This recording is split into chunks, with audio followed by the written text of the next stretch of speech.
Assalomu alaykum, qadrli Agro Farg'ona kanali obunachilari, qadrli uzumchinavandalar, tomoshabinlari. Xudo xohlasa sizlarga bugun manfaatli ma'lumotlarni aytib o'taman. O'zimiz xonadondamiz, Marg'ilon shahrida 24-may sanasi, hafta kuniga shanba, 2025-yil.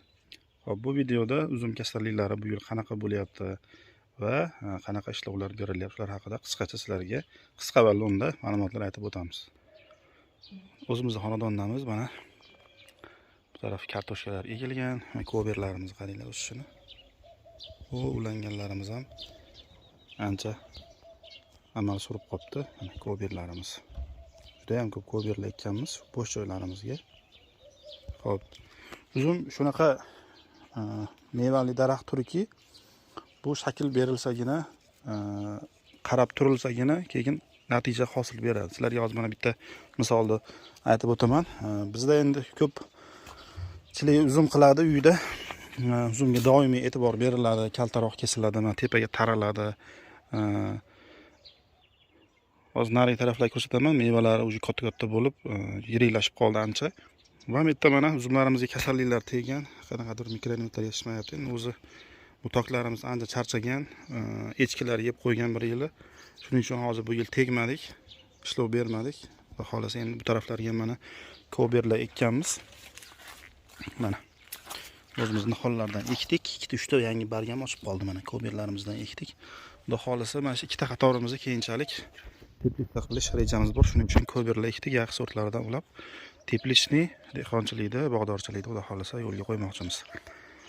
Xo'p, uzum parvarish qilinsagina yaxshi natija beradi. Bu suvga o'xshaydi.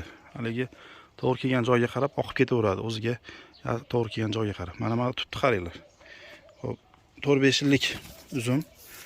Xo'p, mana shu sizlarga yana bitta ma'lumot, mana shu tarafimiz uncha rivojlanmaydi, chunki salqin. Bu tarafda mana katta yong'og'imiz bor.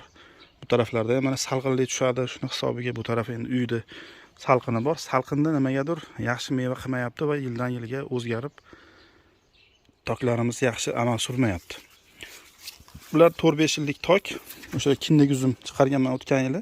3 kindik bo'ladigan qip-qizil uzumimiz bor o'shandan. Bunga mana qarov qilmaganmiz bu tarafga umuman, chunki mevasi ham yo'q, qaranglar mana. Kaltak surgan bu ko'chatimiz. Bu uzumimiz, lekin mevasi yo'q. Salqindaligiga umuman meva yo'q. Birorta meva yo'q mana. Qaranglar. Endi bular keyinchalik tagidan kesib olish planida borligi uchun payvand ham qilmadik. Bitta payvandimiz bor ekan, mana o'tgan yil qilingan ekan, avatar. Mana ko'kka qora qilingan ekan, payvand avatar mana ulangan joy. İşte avatar bor ekan, lekin bu ham meva qilmagan, chunki salqin. Salqinda tok yaxshi rivojlanmas ekan. Toki tek qo'ysalar mana shunga o'xshab o'sib ketaveradi mana. Bey o'xshab o'sib ketgan. Mana yirik shoxlari mana mashitdan o'sgan, mana qaranglar. Amalli qanaqa surib olgan yirik shox. Erkak shox deyiladi bizda. 5 metr o'sib olgan mana. Juda uzun. Bu taraflari ham ketgan. Vaqtida bunga qarov qilib shunaqa amal surayotgan mana uchki shoxlarini 3 qismlari kesib qo'yiladi, ya'ni amal to'xtatish uchun. Chunki tok mana shu yirik kaltak bir tarafga tokning quvvatini tortib yuboradi. Mana bunga o'xshab. O'zi bilan tortib olib ketadi. Endi buni mevasi yo'q, shuncha qaralmagan. Shuning uchun uzum shunaqangi mevaki, bizda kattalar aytishadi, uzum juda rashchi, qizg'anchiq meva. 2 kun xabar olmasang, darrov kasallik tushadi, darrov o'zgaradi. Bunga har kuni buni xabar olish kerak. Haqiqatda usta bog'bonlar buni tagidan chiqishmaydi. Ya'ni bog'larda har kuni nazorat qilib, har kuni qarov ishlov beriladi, keyin yaxshi hosil olinadi, yaxshi daromad bo'ladi. Qaralmasa shunaqa bo'lib ketadi. Endi ba'zi joylarda umuman qaralmaydi yoki shoxlari juda ham baland, uzun qo'yib yuboriladi. Shuni hisobiga juda ham g'ovlab ketadi. Buni даже xomtalar ham qilinmagan, chunki mevasi yo'q. Xo'p, mana bu taraflarimiz polni qaranglar. Har 1,5-2 metrga ko'ber ekib chiqqanmiz. Ya'ni daraxt soni ko'proq bo'lsin. Keyinchalik teplitsa qilsak, zichroq ekib yuqori hosil olish. Keyinchalik sig'may qolganda tagidan kesib tashlayveramiz. Mana ko'berimiz, tileki sortimiz. Xo'p. Ash joygacha o'sganda, ya'ni 18-17 santimetrligida ekilgan. Mana qaranglar qanchalik o'sibdi. Hozir 35-40 santimetr. Mana shuncha o'sgan mana. Bular juda ham yerga yaxshi moslashadi, juda ham tez kaltak suradi. Bu ham sal sarg'ayibdi, shu nimadir yetishmayapti. temir yoki fosfor, biz mikroelementlar berishimiz kerak bularga.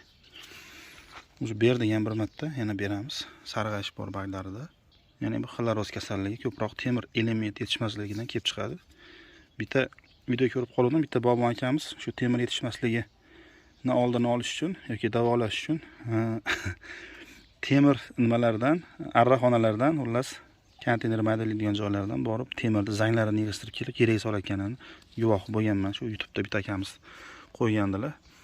U temir metal holatda yerga hech qachon singmaydi, o'simni hech qachon o'zlashtirmaydi. Biz aytayotgan temir moddasi u mikroelement hisobida bo'ladi. Mikroelement hisobida suvda eriydi, keyin o'simlikka o'zlashtiradi. Lekin unaqa temirda zangini boshqasini ular metal holatda o'simlikka o'zlashtira olmaydi. Bodorchilik uchun ham ozgina ilm kerak, bilim kerak, o'shanda hammasi yaxshi bo'ladi.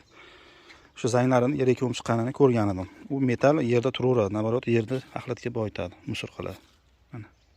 Bu ham bargi sarg'ayib qolibdi. Bularga ham mikroelementlar yetishmayotib berishimiz kerak. Shunaqa mana har kuni ertalab kech payt bosh bo'lganda xabar olamiz. Kartoshkalarimiz martda oxiri, aprelda boshlarida ekilgan edi. Yerimiz biyagumizga boy, shuning uchun juda ham g'ovlab, zo'r bo'lib ketdi. Ishchilarimiz boshida o'sha kelib ko'rishganida bir o'tlarni yulgani kelishgan edi. Bu bo'larmikin deb kulishgan edi. Hozir erta bahor ekilgan ularning kartoshkasidan bular o'tib ketdi. Biyagumimiz juda ham bitta ko'p bo'lgan oldin. Shuning uchun mana paralari ham toza. Juda ham g'ovlab ketgan kartoshkalarimiz o'sha gulladi. Xudo xolasa. O'sha sop qopdi ham. Tuxumday bo'lib, to'g'larimiz ko'p.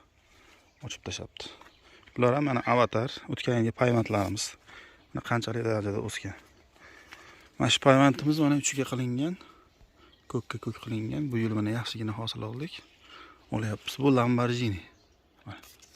Bu kechroq gulladi. Lamborghini.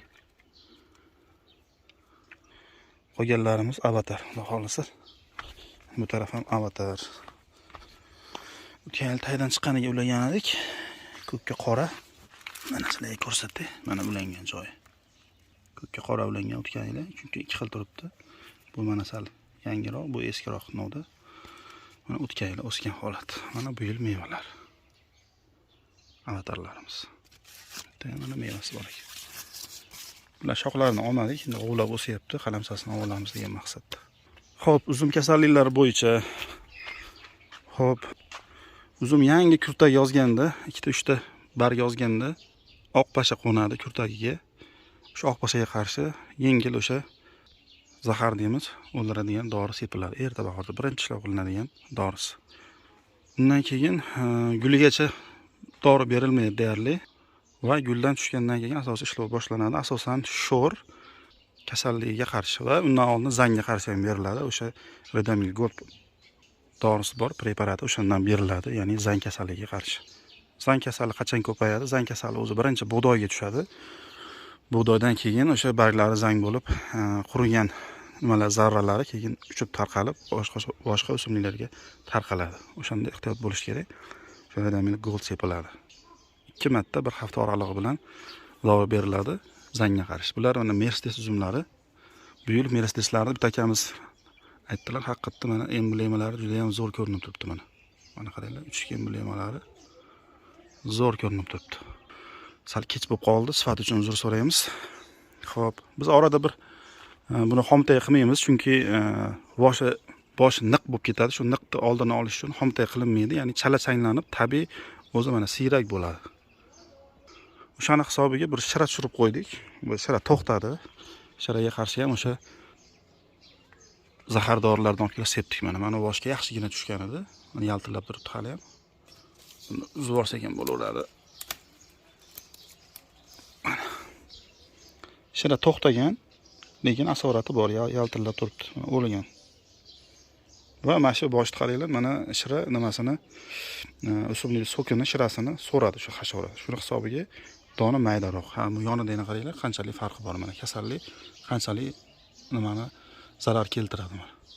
Va bundan buyog'i endi sho'r, ya'ni o'sha o'ydim kasalligiga qarshi preparatlar berib boriladi.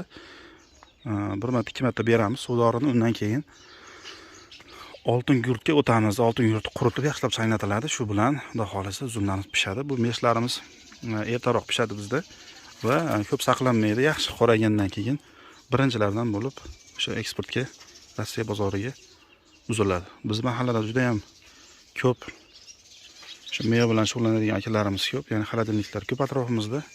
Qora ish bilan xudo xolasa sirazi buni uzdirib sotib yuboramiz.